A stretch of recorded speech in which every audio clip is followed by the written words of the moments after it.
They told the judge this was twerking on the bus. I think Korea is one of the stupidest countries in the world. So the internet's favorite chaos tourist is finally running into consequences that go way beyond clicks and views, because Johnny Somali is now facing a situation that's a lot more serious than anything he's dealt with before. What started as trolling for attention has now turned into a full legal nightmare in South Korea, where the rules are strict and the tolerance for this kind of behavior is basically zero. They told the judge this was twerking on the bus.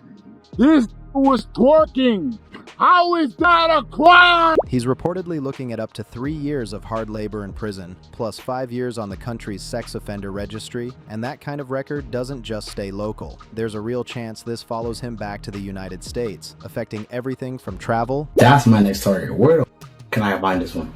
—to future opportunities, which makes this way bigger than just another viral moment. Now here's where things start getting serious fast. The final trial day went down on February 27th, 2026, and even his appearance told a story. Johnny showed up in a suit with glasses, looking more put together than ever before, and he arrived earlier than usual, which people immediately noticed. That shift alone hinted that he understood what was on the line. Then the prosecution stepped in and laid everything out clearly, recommending 3 years of imprisonment with hard labor, along with fines and registration requirements. That recommendation wasn't random either, because all 8 charges were stacked together in one case. We're talking 4 counts of obstruction of business, 2 violations under the Minor Offenses Act, and 2 deepfake-related charges, all being evaluated at once, which made the situation even heavier. And when you look at how these cases are handled in South Korea, it becomes obvious why this isn't something you can just brush off. The country has strict laws around public behavior, harassment, and digital misconduct, especially when it comes to manipulated content like deepfakes. An African-American YouTuber acts lewdly towards Sonyeosang, or Statue of Peace. He even sits on the statue's laps and dances. Authorities have been cracking down hard in recent years, trying to send a clear message that online actions have real-world consequences. So when prosecutors came in pushing for maximum penalties across multiple charges, it wasn't just about Johnny as an individual.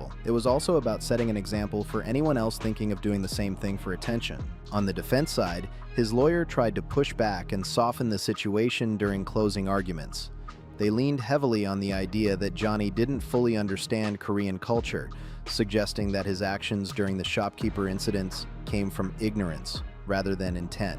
They also claimed that one of the alleged deepfake victims initially didn't even recognize the content as sexual, trying to downplay the severity of that charge. At one point, they even attempted to shift some responsibility onto others who helped spread the video, almost like saying the damage wasn't entirely his fault. But from everything being reported, the judge didn't seem convinced by any of it, which puts Johnny in a position where the final decision could hit a lot harder than he expected. By multiple accounts, the judge was visibly giving Johnny Somali a serious side-eye during his closing statement, and that kind of reaction in a courtroom is never a good sign when your future is literally being decided in that moment. The atmosphere reportedly shifted in a way that made it clear the court wasn't buying what was being said. Then Johnny got up to speak for himself, and instead of helping his case, it took a turn that many people watching described as outright embarrassing. His main plea for leniency included him saying he had been held captive in South Korea for a year and a half, which immediately raised eyebrows given the circumstances that led him there in the first place. That argument didn't sit well with a lot of observers, because the reality is he traveled there on his own, recorded controversial content publicly, and then faced legal consequences that restricted his ability to leave. Trying to frame that as captivity came off as disconnected from how the legal system works. He doubled down by claiming that being born and raised in the United States meant he didn't fully understand how serious Korean laws were, almost like it should excuse what happened. Legal commentators across different platforms quickly pointed out that this kind of defense rarely works, especially in international cases where visitors are still expected to follow local laws. Reports suggest the judge showed no visible reaction that would indicate any sympathy toward those claims. But things didn't stop there. Hold up, wait a minute, something ain't right. And this is where the situation became even more complicated. Not long after that courtroom appearance, Johnny went live online and started making statements that directly contradicted the tone he had just taken in court. I think Korea is one of the most stupid countries in the world.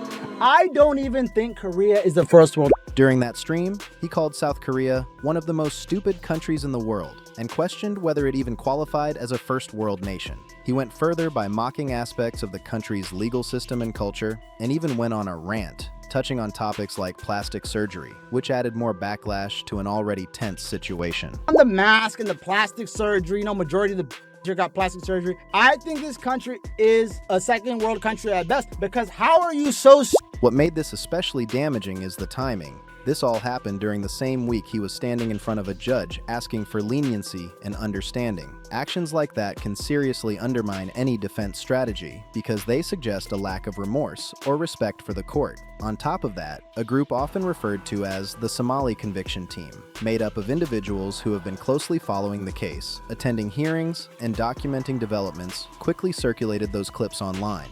That meant the statements didn't just disappear into a live stream, they became part of the broader narrative surrounding the case, increasing scrutiny and potentially influencing public perception even further. The fallout didn't just stay in the courtroom either. It spread everywhere online, and it only made things worse for Johnny Somali. Then you've got the whole letter of reflection situation, which really says a lot about how he approached this entire case. In South Korea, these letters are a basic expectation in court.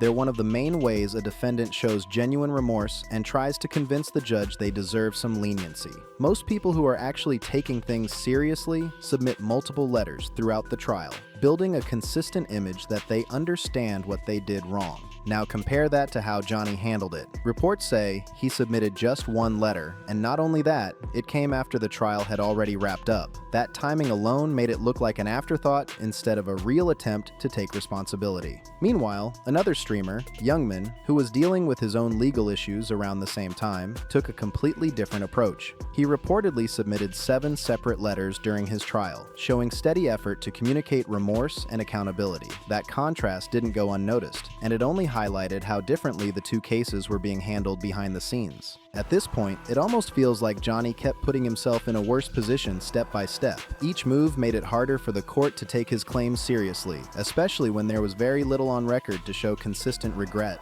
Judges often look for patterns of behavior, and in this situation, there wasn't much working in his favor. On top of that, those viral clips of him going off about Korea during the same week were still circulating, reinforcing the idea that what he said in court didn't match how he acted publicly. Then just days before sentencing, another layer got added. Johnny's mother reportedly submitted a petition to the court asking for leniency on his behalf.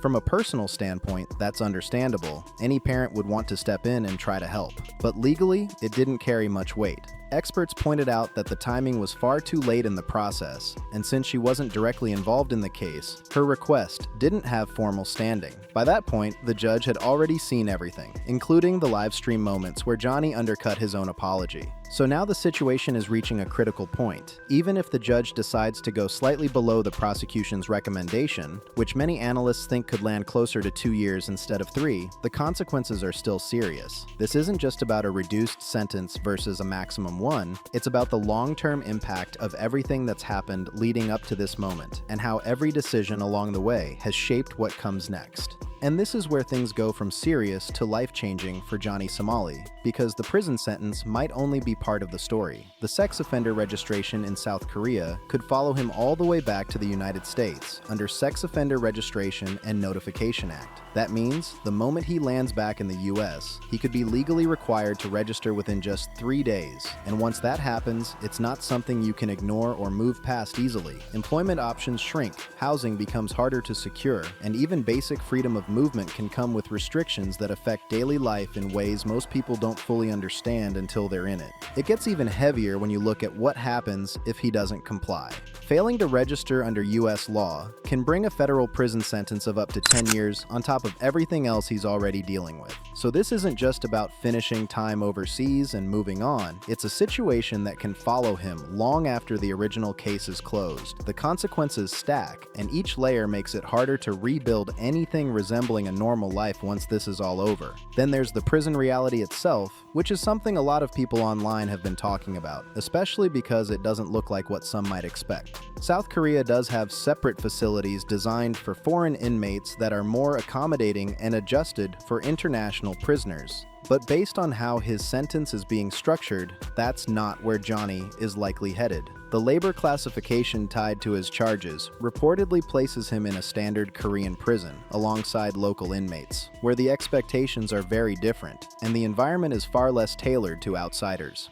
Because of the sex offender-related charge, the type of work he would be assigned also becomes more limited. That usually means repetitive, physically demanding tasks like factory work or cleaning duties, the kind of routine that doesn't change much day to day. There's no special treatment, no separate system built around comfort, just a strict structure with Korean food, Korean rules, and a lot of time to reflect on everything that led to that point. It's a completely different reality from the online persona that built his audience. Meanwhile, on the outside, the internet has been watching this whole situation unfold like it's the final chapter of a long-running series. Across platforms like Twitter and YouTube, the general reaction has been that this outcome was always going to happen eventually. The only real disagreement people seem to have now is about the length of the sentence, whether it lands closer to 2 years or the full 3 recommended by prosecutors. And based on typical patterns in Korean courts, a lot of observers are leaning towards something slightly lower than the maximum, though still significant.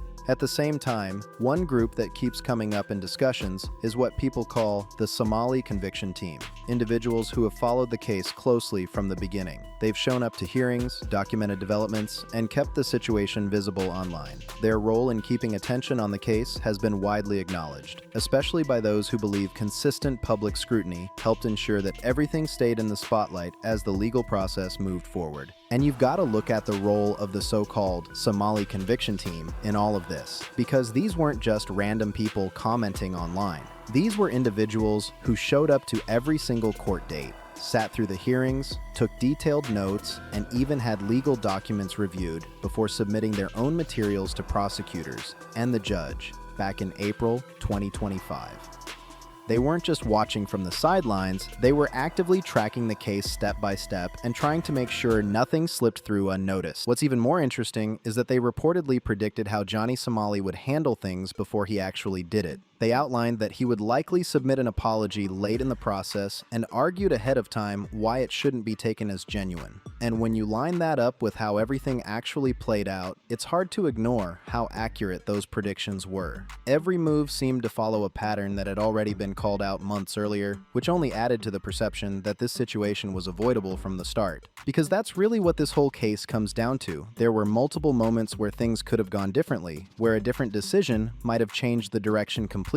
But instead of stepping back and adjusting, he kept leaning into the same behavior that got him into trouble in the first place, choosing content over consequences, attention over accountability, and now everything has led to this point where the outcome is no longer in his control. And now that date is locked in. April 15th is approaching fast, and whatever decision comes down is going to shape what happens next in a very real way. This isn't just another internet moment that fades after a few days. It's something that carries long-term consequences no matter how it ends. So now I want to hear from you. What do you think about this entire situation, and where do you think this is heading next? Drop your thoughts in the comments, make sure to like the video, subscribe to the BeyondFame channel, and share this with someone who's been following the story. See you in the next video.